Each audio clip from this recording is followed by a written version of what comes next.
देतो भगवान ज्ञानोबराय आणि तुकोबराय नाही भक्ती बरोबर कोणतं नातं जोडलं होतं सांगा मग सांगा जर नसेल कळेल तर 12व्या अध्यायाचा शेवटचा श्लोक वाचा ए तू धर्मे अमृतमेदम येतोक्तम पर्युपासते श्रद्धाना मत परमा भक्त असते तीव मे प्रिया या श्लोकाच्या टीका जरा मला सांगा महाराज लक्षात ठेवा तुम्ही गप आहे छत्रपती संभाजीराजांचं आणि धर्माचं मैत्रीचं नातं होतं ते मैत्रीचं बाकीची सगळी नाती तुटतील पण महाराज मैत्री अतूट मैत्रीचं नातं होतं ते म्हणून तुम्हाला ती ओवी दिली होती भक्तीचं आणि ज्ञानोबरायांचं नातं काय ते तीर्थ ते क्षेत्र जगी तेची पवित्र भक्ती कथेशी मैत्र जया पुरुषा अद्वैष्णव सर्वभूताना मैत्र करून एवच आणि म्हणून महाराज ती भावना अशी होती की समोर समोर मृत्यू थैमान घालून उभा आहे आणि तो सांगतोय धर्मांतर फक्त कर मी तुला सोडतो मृत्यूपासून बचाव करता आम्ही प्रयत्न करतोय महाराज इथं समोर मृत्यू थैमान घालून उभा आहे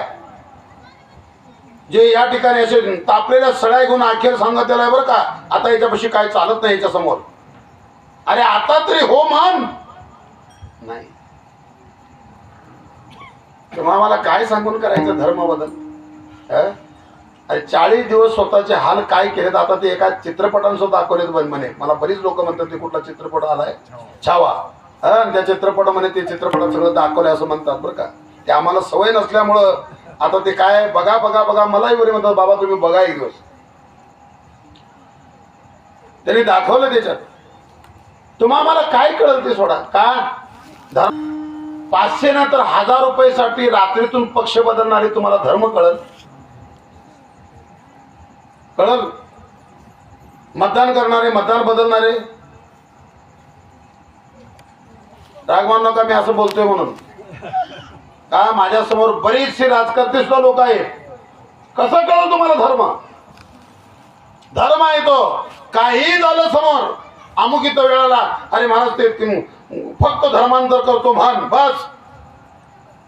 नाही महाराज अखेर प्राण दिला धर्माकरिता काय नातं आहे अतूट नातं कळलं का मला सांगा त्या मराठ्यांना